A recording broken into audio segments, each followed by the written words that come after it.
வணக்கம் and welcome to the Madras podcast. நீங்க கேட்டுட்டு இருக்கிறது அரசியல் சதுரங்கம். பேசிட்டு இருக்கிறேன்னா உங்கள் அரசியல்வாதி அசோக். கடந்த 2 எபிசோடுகள்ல நம்ம ஹிந்தி திணிப்பை எப்படி தமிழக மாணவர்கள் எதிர்கொண்டாங்கன்னு, அதனால நடந்த விளைவுகள், அரசியல் மாற்றங்கள், இன்னும் ஆங்கிலம் நமது தொடர்பு மொழியாக நீடித்து கொண்டிருக்கிறதுக்கான காரணங்கள் எல்லாத்தையும் நம்ம விலாவரியா பார்த்தோம். இப்போ நம்ம இருக்கிறது 1967. தமிழக அரசியல் வரலாற்றுல மிக முக்கியமான வருடம். அந்த வருடம் தான் தமிழகத்தின் பொது தேர்தல் நடந்தது. அந்த தேர்தலில் என்ன நடந்ததுங்கிறத இந்த எபிசோட்ல கேட்டு தெரிஞ்சுக்கங்க. 1967 பிப்ரவரி மாதத்தில் பொது தேர்தல்கள் நடத்தப்படும் என்ற அறிவிப்பு வெளியானது. அடுத்த நொடியே அரசியல் கட்சிகள் துள்ளி எழுந்துவிட்டன. தமிழ்நாடு சட்டமன்ற தொகுதியின் எண்ணிக்கை 206 234 உயர்த்தப்பட்டது. விலைவாசி உயர்வு, அரிசி பஞ்சம், மாணவர் போராட்டத்தை கையாளுவதில் காட்டிய கடுமை, துப்பாக்கிச்சூடு சம்பவங்கள், முதலமைச்சர் மீதான விமர்சனங்கள் என்று இத்தனை சவால்கள் இருந்த போதிலும் தமிழகத்தில் தனித்து போட்டியிட காங்கிரஸ் முடிவு செய்தது. தேசிய தலைவராக இருந்த காமராஜர் சரிந்து கிடக்கும் காங்கிரசின் செல்வாக்கை தூக்கி நிறுத்த தான் கண்டிப்பாக களத்தில் இறங்க வேண்டும் என்ற முடிவும் எடுத்தார். அதனால் சாத்தூர் தொகுதியில் நின்று போட்டியிட்டார். அவரை எதிர்த்து போட்டியிட்டது மாணவர் தலைவரான பே. சீனிவாசன் அவர்கள். தமிழகம் முழுவதும் காங்கிரசுக்கு எதிராக பலத்த காற்று வீசுவதை அறிந்து கொண்ட அண்ணா அவர்கள் கூட்டணி அமைப்பதில் மும்முரமாக ஈடுபட்டார். ஆனால் அதில் அவருக்கு பெரிய சவாலாக அமைந்தது சுதந்திரா கட்சி மற்றும் மார்க்சிஸ்ட் கம்யூனிஸ்ட் கட்சி. இருவரும் வெவ்வேறு துருவங்களாக நின்று கொண்டிருந்தார்கள். இவர்கள் இருவரையும் ஒரே புள்ளியில் இணைப்பதற்கு மிகவும் சிரமப்பட்டார் அண்ணா. பிறகு ஒரு யோசனை சொன்னார். சுதந்திரா கட்சி எங்கெல்லாம் போட்டியிடுகிறதோ அங்கெல்லாம் மார்க்சிஸ்ட் கம்யூனிஸ்ட் கட்சியும் போட்டியிடலாம் என்று கூறினார். இதனால் தொகுதியில் உடன்பாடு ஏற்பட்டது. இந்த தேர்தலில் வெற்றி பெறுவதற்கு எந்த கல்லையும் அசைக்க தயாராக இருந்தார் அண்ணா. அதன்படி சின்ன கட்சிகளான முஸ்லிம் லீக், ஃபார்வர்ட் பிளாக், பிரஜா சோஷலிஸ்ட் கட்சி ஆகியவையும் திமுக அணியில் ஒன்று சேர்ந்தன. சீபா ஆதித்தனாரின் நான் தமிழர் கட்சியும் அணியில் சேர்க்க விரும்பினார். காரணம், தினத்தந்தி மூலம் கிடைக்கும் விளம்பரம். பிறகு மாப்பு சிவஞானத்தின் தமிழரசு கழகத்தில் நறுக்கென்று பேசக்கூடிய 4-5 பேச்சாளர்கள் இருந்தனர். அவர்களை குறிவைத்து திரு மாப்போசி அவர்களையும் தன்னுடன் சேர்த்து கொண்டார் அண்ணா. இந்த இடத்தில் கம்யூனிஸ்டுகளை பற்றி கொஞ்சம் தெரிந்து கொள்ளலாம். கம்யூனிஸ்ட் கட்சிக்கென்று தீர்க்கமான கொள்கைகள், வலுவான கட்டமைப்பு, போர்க்குணம் கொண்ட தலைவர்கள், தியாகம் செய்ய காத்திருக்கும் தொண்டர்கள், புரட்சிக்கு இயங்கும் போராளிகள், ஆதரவாளர்கள், அபிமானிகள், அனுதாபிகள் என அத்தனை பேரும் இருந்தனர். ஒரு கட்சிக்கு தேவையான எல்லா சர்வ லட்சணமும் பொருந்திய கட்சியாக கம்யூனிஸ்ட் கட்சி இருந்தது. போராட்டமே கொள்கை என்று தோழர்களுடன் உழன்று கொண்டிருந்த கட்சி கம்யூனிஸ்ட் கட்சி.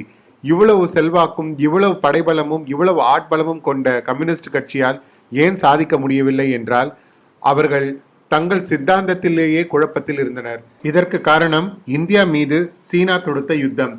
இது இந்திய கம்யூனிஸ்ட் கட்சிக்குள் கொள்கை கொந்தளிப்பை ஏற்படுத்தியது. கட்சியின் ஒரு பிரிவினர் சீனாவின் அத்துமீறல்களை கண்டித்தனர். சீனாவுக்கு எதிராக இந்திய அரசுக்கு ஆதரவும் கொடுத்தனர். இன்னொரு பிரிவினரோ சீனாவின் நிலையை பகிரங்கமாக ஆதரித்தனர். இந்திய மக்களை இந்திய பூர்ஷ்வாக்களிடம் இருந்து விடுவிக்கும் புரட்சிகர நடவடிக்கை தொடக்கம்தான் சீனா தொடுத்துள்ள யுத்தம் என்று அவர்கள் வாதம் செய்தனர். இதன் விளைவாக இந்திய கம்யூனிஸ்ட் கட்சிக்குள் 2 பிரிவுகள் முளைத்தன. எஸ். ஏ. டாங்கே தலைமையில் ஒரு பிரிவு, இந்திய அரசுக்கு அதாவது காங்கிரஸ் கட்சிக்கு ஆதரவாக அனைவரும் எஸ். ஏ. டாங்கே தலைமையில் அணிவகுத்தனர். இன்னொரு பிரிவு சீனா ஆதரவான பிரிவினர் பி.டி. ரணதிவே தலைமையில் திரண்டனர். இரு பிரிவினருக்கிடையே கருத்து யுத்தங்கள் கட்டுக்கடங்காமல் சென்றது. இந்திய குழப்பம் போதாதென்று சர்வதேச குழப்பம் வேற சேர்ந்து கொண்டது. சோவியத் கம்யூனிஸ்ட் கட்சிக்கும் சீன கம்யூனிஸ்ட் கட்சிக்கும் இடையே யார் பெரியவர் என்பதில் பிரச்சனை. சில பல ஆண்டுகளாக நீடித்து வந்த இந்த பிரச்சனையினால் தற்போது உச்சகட்டத்தை எட்டியிருந்தது. இந்த போட்டி இந்திய கம்யூனிஸ்ட் கட்சிக்குள் சிக்கலை ஏற்படுத்தியது. இருவரை யார் வழிகாட்டியாக எடுத்துக் கொள்வது என்று கம்யூனிஸ்டுகளுக்குள் பிரச்சனை எழும்பியது. எஸ். ஏ. டாங்கே பிரிவினருக்கு சோவியத் கம்யூனிஸ்டுகள் மீதான விருப்பம், பி.டி. ரணவதே பிரிவினருக்கு சீன கம்யூனிஸ்ட் கட்சி மீதுதான் விருப்பம். ஒருவரை ஒருவர் விமர்சனம் செய்து கொள்ள தொடங்கினர். டாங்கே பிரிவினரை மாஸ்கோவின் ஏஜென்ட்டுகள் என்றும், ரணதிவே பிரிவினரை பீஜிங்கின் ஏஜென்ட்டுகள் என்றும் பரஸ்பரம் விமர்சனம் செய்து கொண்டனர். மோதல் வலுத்தது. கட்சி பிளந்தது. சீனா ஆதரவாளர்கள் இந்திய கம்யூனிஸ்ட் கட்சியில் இருந்து விலகினர். இந்திய கம்யூனிஸ்ட் கட்சி மார்க்சிஸ்ட் என்ற பெயரில் செயல்பட முடிவு செய்தனர். சோவியத் ஆதரவாளர்கள் இந்திய கம்யூனிஸ்ட் கட்சி என்ற பெயரிலேயே தொடர்ந்து செயல்பட்டனர். சுருக்கமாக சொல்வதென்றால், காங்கிரஸ் கட்சியுடன் நட்பு கொண்டவர்கள் இந்திய கம்யூனிஸ்ட் கட்சியினர், காங்கிரஸை எதிர்ப்பவர்கள் மார்க்சிஸ்டுகள். இந்த பிளவு தமிழ்நாட்டிலும் எதிரொலித்தது. திரு பி ராமமூர்த்தி, திரு எம்.ஆர். வெங்கட்ராமன், திரு என். சங்கரையா உள்ளிட்ட தலைவர்கள் இந்திய கம்யூனிஸ்ட் கட்சியில் இருந்து விலகினர். இந்திய கம்யூனிஸ்ட் மார்க்சிஸ்ட் கட்சி அவர்களுடைய தலைமையில் செயல்பட தொடங்கியது. சீனாவால் இந்தியாவுக்கே ஆபத்து என்ற சூழ்நிலை வந்துவிட்ட பிறகு இந்திய கம்யூனிஸ்ட் கட்சியை வானத்திலா ஆணியடித்து தொங்க போட முடியும் என்று கேள்வி எழுப்பியவர் தோழர் ப. ஜீவானந்தம். அவரும் எம். கல்யாண சுந்தரனார், ப. மாணிக்கம் அவர்கள், திரு பாலதண்டாயுதம் போன்றவர்கள் இந்திய கம்யூனிஸ்ட் கட்சியிலே தொடர்ந்து நீடித்தனர். இதுவரை இடதுசாரிகள் என்று அழைக்கப்பட்ட கம்யூனிஸ்ட் கட்சியினருக்கு தமிழ்நாட்டில் புதிய சுருக்க பெயர்கள் தரப்பட்டன. வலது கம்யூனிஸ்ட் சிபிஐ மற்றும் இடது கம்யூனிஸ்ட் சிபிஎம். மறைமுகமாகவும் நேர்முகமாகவும் கம்யூனிஸ்டுகளுடன் உறவு வைத்துக் கொண்டிருந்த திமுக மாநகராட்சி தேர்தலில் அவர்களுடன் பகிரங்கமாக கைகோர்த்து கொண்டு அதன் பிறகு வந்த தேர்தல்களில் மார்க்சிஸ்ட் கம்யூனிஸ்ட் கட்சி மற்றும் கம்யூனிஸ்ட் கட்சிகளை ஒன்றிணைத்து அவர்களுடன் தொகுதி உடன்பாடோடு செயல்பட்டு கொண்டிருந்தது. ஆனால் 1962 மற்றும் 67 ஆகிய 2 தேர்தல்களிலும் அவர்களுக்கு தொகுதி உடன்பாடு ஏற்படாத காரணத்தினால் கம்யூனிஸ்ட் கட்சிகள் தனித்தே விடப்பட்டன. கம்யூனிஸ்டுகளை பொறுத்தவரை காங்கிரஸ் தான் தங்களுடைய எதிரியாக இருந்தும் அவர்கள் மற்ற கட்சிகளுடன் கைகோர்க்க தவறிவிட்டதால் கம்யூனிஸ்டுகளின் வளர்ச்சி தமிழ்நாட்டில் அப்படியே ஸ்தம்பித்து நின்று போய்விட்டது. கொள்கைகளின் குழப்பம் ஒரு பக்கம், தலைவர்களின் குழப்பம் ஒரு பக்கம், கூட்டணியில் ஏற்பட்ட பேச்சுவார்த்தைகளின் குழப்பம் ஒரு பக்கம் என்று கடந்த 50 வருடங்களாக கூட்டணி கட்சிகளுடன் இணைந்து தேர்தலை சந்தித்து அவர்களுக்கு கிடைக்கும் சொற்ப இடங்களில் வைத்தே போட்டியிட்டு கம்யூனிஸ்ட் கட்சி தமிழகத்தில் பேரளவுக்கு இன்றும் இயங்கிக் கொண்டுதான் இருக்கிறது. மொத்தமுள்ள 234 தொகுதிகளில் திமுக 174 தொகுதிகளில் போட்டியிட்டது. திமுக கூட்டணியில் சுதந்திராவும் ஃபார்வர்ட் பிளாக்கும் சேர்ந்து 28 தொகுதிகள் ஒதுக்கப்பட்டன. மார்க்சிஸ்ட் கம்யூனிஸ்ட் கட்சிக்கு 22 தொகுதிகள், பிரஜா சோசியலிஸ்ட் கட்சிக்கு 4, மயிலாப்பூர் தொகுதியில் மாப்போ சிவஞானம் அவர்களும், திருவைகுண்டம் தொகுதியில் சீபா ஆதித்தனார் உதயசூரியன் சின்னத்தில் போட்டியிட்டனர். இந்திய கம்யூனிஸ்ட் கட்சி மட்டும் தனித்தே இருந்தது. கம்யூனிஸ்ட் கட்சிக்கு காங்கிரஸ் கட்சியுடன் தேசிய அளவில் நல்ல உறவு இருந்த போதும் தமிழக அளவில் தேர்தல் கூட்டணி அமைத்துக் கொள்வதில் 2 கட்சிகளுமே ஆர்வம் செலுத்தவில்லை. திமுகவுடன் அணி அமைக்கும் முயற்சிகளும் பயனளிக்கவில்லை. கேரளாவிலும் மேற்கு வங்கத்திலும் அமைந்தது போல 2 கம்யூனிஸ்ட் கட்சிகளுக்கு இடையிலும் உடன்பாடு ஏற்படவில்லை. விளைவு 32 தொகுதிகளில் தனித்து போட்டியிட்டது இந்திய கம்யூனிஸ்ட் கட்சி. தேர்தல் முடியும் வரை காங்கிரஸ் கட்சியை நிபந்தனை எதுவுமின்றி ஆதரித்தது பெரியாரின் திராவிட கழகம். தேர்தல் தேதிகள் அறிவிக்கப்பட்டன, கூட்டணிகள் முடிவாயின, விறுவிறுப்பாக நடைபெற்றுக் கொண்டிருந்தது தேர்தல் பிரச்சாரம். காங்கிரசின் பக்கம் சிவாஜி கணேசன் அவர்கள் பிரச்சாரத்தில் ஈடுபட்டார். திமுகவின் பக்கம் திரு எம்ஜிஆர் அவர்கள் பிரச்சாரத்தில் ஈடுபட்டார். இதற்கிடையில் திரு காமராஜர் அவர்கள் திரு எம்.ஆர். ராதாவை அழைத்து காங்கிரசுக்காக பிரச்சாரம் செய்யும்படி அழைத்திருந்தார். பெரியாருடன் அதிக பற்றுடைய எம்.ஆர். ராதா திரு அண்ணா அவர்கள் பெரியாரை விட்டு பிரிந்து திமுக ஆரம்பித்த பிறகு அவரையும் சாடி அவருக்கு எதிராக பிரச்சாரம் செய்ய விரும்பியவர். அப்படி இருக்க காமராஜர் பிரச்சாரம் செய்ய அழைத்ததும் உடனடியாக களத்தில் குதித்து விட்டார் எம்.ஆர். ராதா. திரு காமராஜர் அவர்கள் மீது மிகுந்த மரியாதையும் பற்றும் வைத்திருந்த திரு எம்.ஆர். ராதா பிரச்சாரத்துக்கு அவருக்கு கொடுக்கப்பட்ட 10,000 ரூபாயையும் திருப்பி கொடுத்து விட்டார். காரணம், பெரியார் சொல்லிவிட்டார், காமராஜர் கேட்டுவிட்டார், இதற்கு மேல் பணமெல்லாம் ஒரு பொருட்டே அல்ல என்று எம்.ஆர். ராதா கூறினார். திரையுலகை பொறுத்தவரை எம்.ஆர். ராதாவும் திரு எம்ஜிஆர் அவர்களும் மக்களிடையே மிகுந்த வரவேற்பும் ரசிகர் பட்டாளங்களையும் கொண்டவர்கள். திரு எம்ஜிஆர் அவர்கள் திரையுலகத்தின் மன்னாதி மன்னனாக விளங்கி கொண்டிருந்த அந்த காலகட்டத்தில் திரு எம்.ஆர். ராதா அவர்கள் பெரியார் அவர்களின் சிந்தனைகளையும் சித்தாந்தங்களையும் திரையுலகில் மக்களிடையே கொண்டு செல்வதில் அதிக கவனம் செலுத்திக் கொண்டிருந்தவர். அவருடைய இரத்த கண்ணீர் நாடகம் அந்த காலத்தில் மிகவும் பிரபலம். சீனியரிட்டி வகையிலும் பார்த்தால் திரு எம்.ஆர். ராதா திரு எம்ஜிஆர் அவர்களை விட சீனியர். படப்பிடிப்புகள் ஒரு பக்கம், பிரச்சாரம் ஒரு பக்கம் என்று தன்னை மிகவும் பிஸியாக வைத்துக் கொண்டிருந்த திரு எம்.ஆர். ராதா அவர்கள் அப்பொழுது பவானி என்ற படத்தில் நடித்துக் கொண்டிருந்தார். ஒரு பெரிய சாதனையை செய்ய போகிறேன், இந்த சினிமா உலகத்தில் ஒரு புரட்சி செய்ய போகிறேன் என்று உரத்த குரலில் பேசினார். அது படத்தின் இயக்குனர் திரு டி.ஆர். ராமண்ணாவின் காதுகளில் விழுந்தது. எதற்காக அப்படி சொல்கிறார் என்பது ராமண்ணாவுக்கு புரியவில்லை. திரு எம்.ஆர். ராதா அவர்களிடம் கேட்கவும் தைரியம் இல்லை. அன்றைய படப்பிடிப்பு முடிந்தது. அந்த நாள் 11 ஜனவரி 1967. 12 ஜனவரி 1967 மாலை 5 மணி இருக்கும். திரு எம்ஜிஆரின் மணப்பாக்கம் இல்லத்துக்கு 2 பேர் வந்தனர். ஒருவர் பெட்ரால்தான் பிள்ளையா என்ற படத்தின் தயாரிப்பாளர் KKN வாசு, இன்னொருவர் எம்.ஆர். ராதா. வழக்கம் போல் வரவேற்றறையில் பேசிக் கொண்டிருந்தனர் மூவரும். பிறகு ஒரு அலறல் சத்தம். எழுப்பியவர் எம்ஜிஆர். தனது கையால் காதை பிடித்துக் கொண்டே வரவேற்பறையில் இருந்து ரத்தம் சொட்ட சொட்ட வெளியே வந்தார் எம்ஜிஆர். சில நிமிடங்களில் எம்.ஆர். ராதாவும் வெளியே வந்தார். அவருடைய நெற்றிப் பொட்டிலும் தோளிலும் இரத்தக்கரை. மணப்பாக்கம் தோட்டமே பரபரப்படைந்தது. என்ன நடந்தது என்பதை யாராலும் ஊகிக்க முடியவில்லை. அடுத்த சில நிமிடங்களில் இருவரும் ராயப்பேட்டை மருத்துவமனையில் அனுமதிக்கப்பட்டனர். வலம் வர தொடங்கிய வதந்தி இதுதான். எம்ஜிஆரை துப்பாக்கியால் சுட்டுவிட்டு தன்னையும் சுட்டுக் கொண்டார் எம்.ஆர். ராதா. செய்திகளோடு சேர்ந்து வதந்திகளும் பரவத் தொடங்கியது தமிழகம் முழுவதும். திமுகவின் வெற்றிக்காக காமராஜரை கொலை செய்ய எம்ஜிஆர் சதி செய்தார். அதை தடுத்து நிறுத்தவே எம்ஜிஆரை துப்பாக்கியால் சுட்டார் எம்.ஆர். ராதா என்பதுதான் அப்பொழுது சொல்லப்பட்ட செய்தி. எம்ஜிஆரின் சதி செயல் பற்றி 1965ஆம் ஆண்டு நாத்திகம் என்ற பத்திரிகையில் எழுதியிருந்தார் ராதா. அதைத்தான் இப்போது சாட்சியமாக வைத்துக் கொண்டு வதந்திகள் பரவி கொண்டிருந்தன. உண்மையில் காமராஜரை கொல்ல வேண்டிய அவசியம் எதுவும் எம்ஜிஆருக்கு இல்லை. திமுகவின் முக்கிய தலைவர்கள் ஒருவராக வளர்ந்து கொண்டிருந்த சமயத்திலேயே காமராஜர் தான் என்னுடைய தலைவர், அண்ணா என்னுடைய வழிகாட்டி மட்டுமே என்று பேசி கட்சிக்குள் சர்ச்சைகளை கிளப்பியவர் எம்ஜிஆர். சுட்டவர் பெரியாரின் போர்வாள், சுடப்பட்டவர் அண்ணாவின் அன்பு தம்பி. பிரச்சனையின் மையப்புள்ளி காமராஜர். தமிழகமே கொந்தளிக்க தொடங்கியது. சென்னையில் சிதறிய தோட்டாக்களின் தாக்கம் தமிழகம் முழுக்க எதிரொலித்தது. உணர்ச்சி வசப்பட்டனர் எம்ஜிஆரின் ரசிகர்கள். அது கலவரத்திலும் வன்முறையிலும் வந்து முடிந்தது. தமிழகத்தின் அனைத்து பகுதிகளில் இருந்தும் எம்ஜிஆரின் ரசிகர்கள் சென்னை ராயப்பேட்டை மருத்துவமனையை நோக்கி குழும தொடங்கினர். இருவரில் யாருக்கு ஆபத்து என்றாலும் வன்முறை வெடிக்கக்கூடும் என்ற நிலை. ஆனால் அறுவை சிகிச்சை செய்து கொண்ட இருவரும் பிழைத்துக் கொண்டனர். தேர்தல் நெருங்கிக் கொண்டிருந்த வேளையிலும் திரு எம்ஜிஆர் தனது வேட்பு மனுவை தாக்கல் செய்யவில்லை. அவர் பரங்கிமலை தொகுதியின் வேட்பாளராக தேர்வாகியிருந்தார். நேரில் செல்வதை மருத்துவர்கள் அனுமதிக்காததனால் அதிகாரிகளே மருத்துவமனைக்கு அழைத்து வந்தனர். தேர்தல் அதிகாரிகள் படுக்கையில் இருந்தபடியே வேட்புமனுவை தாக்கல் செய்த எம்ஜிஆரின் பரிந்துரையை ஏற்றுக்கொண்டனர். பிரச்சார பீரங்கியாக மின்னல் வேக சுற்றுப்பயணத்தில் இருக்க வேண்டிய தன்னை ஒரே இடத்தில் முடக்கி போட்டு விட்டார்களே என்ற வருத்தம் எம்ஜிஆருக்கு. அதை களையும் வகையில் எம்ஜிஆரின் சகோதரர் சக்கரபாணியும் எம்ஜிஆரின் மேலாளர் ஆர்.எம். வீரப்பன் அவர்களும் இணைந்து ஒரு காரியத்தை செய்தனர். கழுத்தில் கட்டுடன் இருக்கும் எம்ஜிஆர் மக்களை பார்த்து கையெடுத்து கும்பிடுவது போன்ற புகைப்படம் ஒன்றை எடுத்து அந்த படத்தை கொண்டு சுவரொட்டிகள் அச்சிட்டு தமிழகம் முழுவதும் பிரச்சாரம் செய்யும்படி சுவரொட்டிகளை ஒட்டினர். தமிழ் சினிமாவின் உச்ச நட்சத்திரம் எம்ஜிஆர் இமேஜ் விஷயத்தில் அதிக பிடிவாதக்காரர். முதுமை காரணமாக விழுந்த வழுக்கை கூட தொப்பி அணிந்து தனது கவர்ச்சியை செழுமைப்படுத்திக் கொண்டவர்.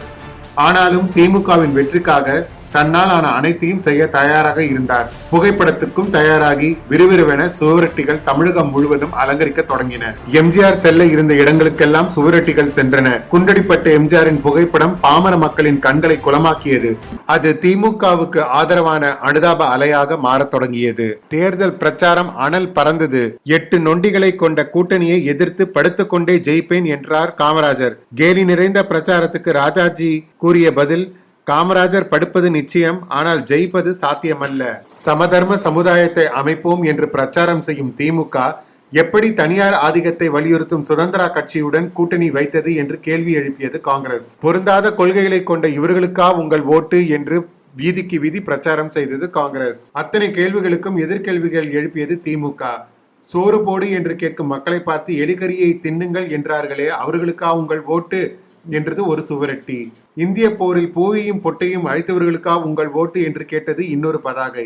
சர்வீஸ் கமிஷன் தேர்வு தமிழ் மொழியிலே இருக்க வேண்டும் என்று தீர்மானம் கொண்டு வந்தோம்.